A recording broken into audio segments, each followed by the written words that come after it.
नमस्कार मित्रांनो, इंद्रायणी या मालिकेच्या आजच्या भागात आपण बघणार आहोत.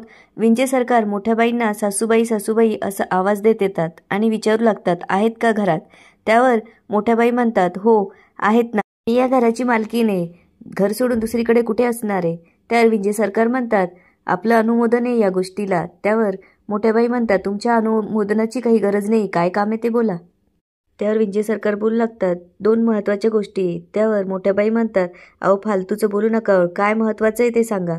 त्यावर विंचे सरकार म्हणतात, अहो आपल्याला पोपटरावांकडे जायचं होतं ना. त्यावर मोठ्या बाई म्हणतात, विसरलेच मी, चला जावं लागेल. पुढे विंचे सरकार त्यांना म्हणू लागतात, अहो भूताला घाबरत नका जाऊ, दिवसा काही भूत येतं का? आणि एवढंच जर घाबरत असाल ना तर हाताला गंडे दोरे बांधा. आणि हसू लागतात. त्यावर मोठ्या बाई म्हणतात, एवढं हसायला काय झालं? त्यावर मोठ्या बाई विंचे सरकारना घाबरवतात. त्यावर विंचे सरकार म्हणतात, अहो सासूबाई काय करताय तुम्ही? मोठ्या बाई पुढे म्हणू लागतात, बिना दाढीच्या साडीवाल्या बाईला घाबरलात ना तुम्ही? आणि तुम्ही काय म्हणताय? जेव्हा पोपटरावाने तुमच्या श्रीमुखात मारली होती तेव्हा पण घाबरला होतात की तुम्ही? त्यामुळं मला असं काही सांगत जाऊ नका आणि जा लवकर इथून, आम्ही आवरून येतो. इकडे इंद्रायणी विठू मंदिरात अभ्यास करत असताना दाढीवाल्या बाईचा विचार करू लागते. तेवढ्यात गोपाळ तिथे येऊन तिला आवाज देऊ लागतो, इंदे इंदे. पण इंद्रायणीचं मात्र लक्ष नसतं. गोपाळ तिच्या डोक्यात मारतो आणि म्हणतो, अगं काय झालंय तुला, केव्हाचा आवाज देतोय? तो विचारतो, कसला विचार करायला लागली एवढा? त्यावर इंद्रायणी म्हणते, काय नाही, असंच काल जे झालं ते आठवते. पुढे गोपाळ म्हणू लागतो, इंदे काल नशीब तो दाढीवाला साडीवाला माझ्या हातातनं सुटला, जर गावला असताना असा बाग बाग बाग धुतला असता. त्यावर इंद्रायणी जोरजोरात हसू लागते. त्यावर गोपाळ म्हणू लागतो, अगं तू माझ्या ताकदीच्या नादी नको लागूस, अगं मोठमोठे पैलवान हा गोपाळ लोळू शकतो, ताकद बघायची का तुला माझी? आणि पुढे तो इंद्रायणीला म्हणू लागतो, अगं बंडलबाज भूत होतं ते. त्यावर इंद्रायणी म्हणते, हो ना, विचित्रच होतं ते, एवढी मोठी वेणी, अंगावर साडी, काय ते एवढं मोठं कुंकू आणि एवढी मोठी दाढी. त्यावर गोपाळ म्हणतो, तू तर म्हणली होतीस ना तू डोळे बंद केले होते. त्यावर इंद्रायणी म्हणते, अरे ते अचानक समोर आलं म्हणून डोळे बंद केले, पण त्याआधी मी त्याला पाहिलं होतं. तेवढ्यात पप्या ओरडत येऊन गोपाळला धडकतो. त्यावर गोपाळ म्हणतो, काय रे गोपाळ द ग्रेट, त्याला धडकतोस का तू? त्यावर इंद्रायणी म्हणते, काय रे एवढा का आरडत आलास आणि आत काय करत होतास? पप्या भूत भूत बोलू लागतो. त्यावर इंद्रायणी म्हणते, येडा झालायस का, आतमध्ये देऊळे, भूत कसं काय असेल? त्यावर पप्या म्हणू लागतो, मी आतमध्ये भूताचं चित्र काढत होतो आणि ते हुबेहूब तसंच झालं. त्यावर इंद्रायणी म्हणते, तसंच, चल की आपण आत जाऊन बघू. इकडे मोठ्याबाई आणि विंजे सरकार पोपटरावांना भेटायला त्यांच्या घरी येतात. तेवढ्यात पोपटरावांचा माणूस तिथे येऊन त्यांना विचारू लागतो. विंजे सरकार त्यांना नमस्कार बेलदार साहेब असं म्हणतात आणि पुढे ते म्हणू लागतात, पोपटरावांना सांगा की त्यांची लाडकी बहीण आणि विंजे सरकार त्यांना भेटायला आले. त्यावर तो म्हणू लागतो, साहेबांना जरा वेळ लागणार आहे, बसा इथे खाली. ते खाली बसतात आणि मोठ्याबाई बोलू लागतात, याला काय झालं एवढं उडायला? त्यावर विंजे सरकार म्हणतात, ते म्हणतात ना, चहापेक्षा किटली गरम, तसं झालंय. तेवढ्यात मोठ्या बाईंचा फोन वाजू लागतो. ते फोन उचलतात आणि हॅलो हॅलो म्हणतात, पण त्यांना काही ऐकायला येत नसतं. त्यावर विंजे सरकार म्हणतात, खिडकीत जा, तिकडे रेंज असेल. मोठ्याबाई जेव्हा खिडकीत जातात तेव्हा खिडकीच्या बाहेर त्यांना पोपटराव कोणाशी तरी झाडाच्या मागे उभं राहून बोलताना दिसतात. मोठ्याबाई झाडाच्या मागून पोपटरावांचं बोलणं ऐकू लागतात.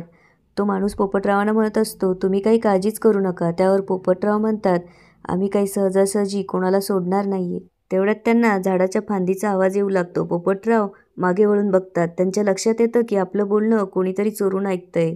मोठ्याबाई मात्र खूप घाबरलेल्या असतात आणि ते जाऊन दुसऱ्या झाडाच्या मागे जाऊन लपतात. पोपटराव झाडांच्या मागे येऊन बघू लागतात, पण त्यांना तिथे कोणीच दिसत नाही. पोपटराव तिथून निघून गेल्यावर मोठ्याबाई विंजे सरकारकडे पळत येतात. इकडे गोपाळ आणि इंद्रायणी पप्याचं चित्र बघायला येतात.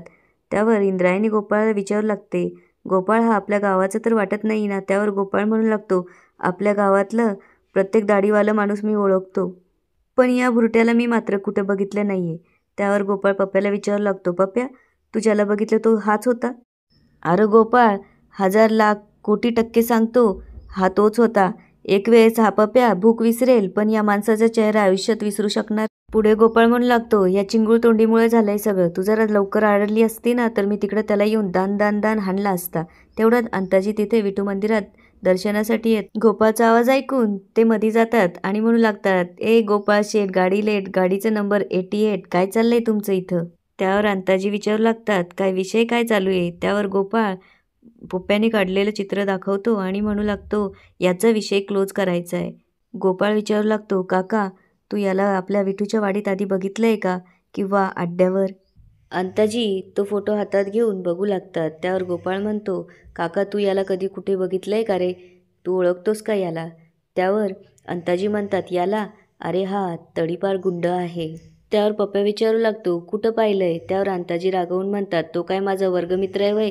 मी पत्ते खेळायला जातो म्हणजे माझा सगळ्याशी गुंडांशी संबंध आहे असं म्हणायचं का तुम्हाला? काही बोलतो का रे हा? त्यावर गोपाळ पप्प्याला ओरडून म्हणतो, अरे पप्प्या गबस की, काही पण काय बोलतो?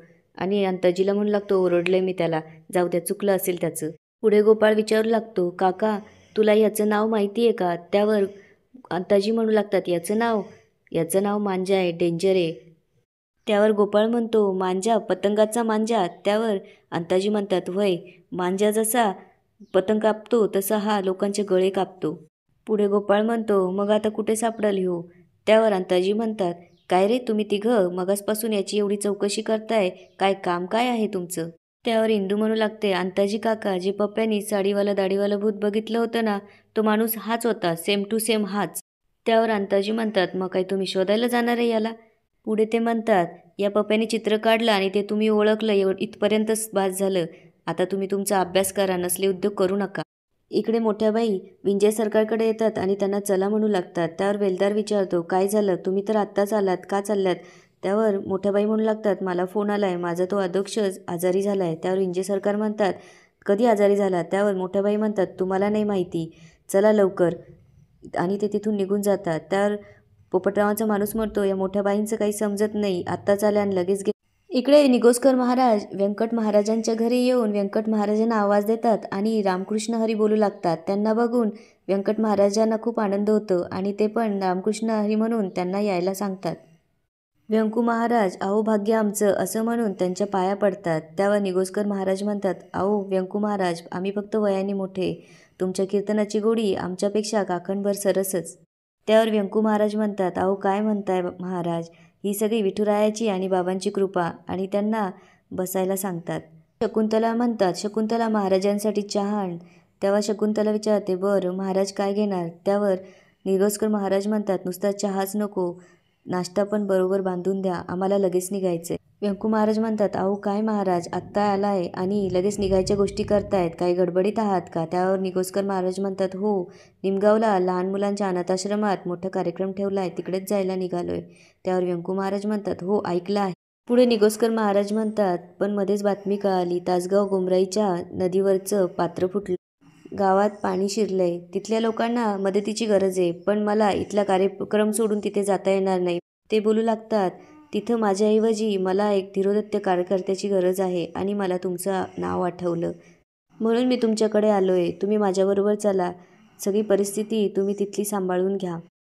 ते हात जोडून व्यंकू महाराजांना म्हणू लागतात, नाही म्हणू नका. त्यावर व्यंकू महाराज म्हणतात, अहो महाराज याची काही गरज नाही, तुम्ही सांगा कधी जायचे, आणि ते निघायची तयारी करतात. इकडे विंजय सरकार मोठ्या बाईंना म्हणू लागतात, काय झालंय सासूबाई? अहो आम्हाला काही कळत नाही, आम्हाला सगळ्यांचं सगळं कळतं, पण साले सरकार अचानक आजारी कसे काय पडले? मोठ्या बाई गाडीच्या मागे येऊन उभ्या राहतात आणि विंजय सरकारला म्हणू लागतात, अहो अधोक्षजला काहीच झालं नाहीये, पहिले मागून कोणी येतंय का पहा, पोपटरावांची माणसं. त्यावर विंजय सरकार तिकडे बघून म्हणतात, कोणीच नाहीये, काय झालं सांगा. त्यावर मोठ्या बाई सांगू लागतात. पुढे त्या म्हणू लागतात, पोपटराव दादासाहेब काहीतरी कांड करतायत. त्यावर विंजय सरकार म्हणतात, कांड म्हणजे? त्यावर त्या सांगू लागतात, अहो मी पाहिलंय, पोपटराव दादासाहेब एका माणसाला घेऊन तिकडे चालले होते, म्हणून मी त्यांच्या मागे मागे गेली आणि त्यांनी जे काही ऐकलंय ते त्या सांगू लागतात. एक दाढीवाला माणूस होता, पिवळ्या डोळ्यांचा, एकदम डेंजर, आणि ते त्याला सांगत होते की प्रत्येकाच्या डोळ्यामध्ये दहशत दिसली पाहिजे, अख्खी विठूची वाडी अशी चळचळ चळचळ कापली पाहिजे. आणि याच ठिकाणी आजचा एपिसोड संपतो. धन्यवाद.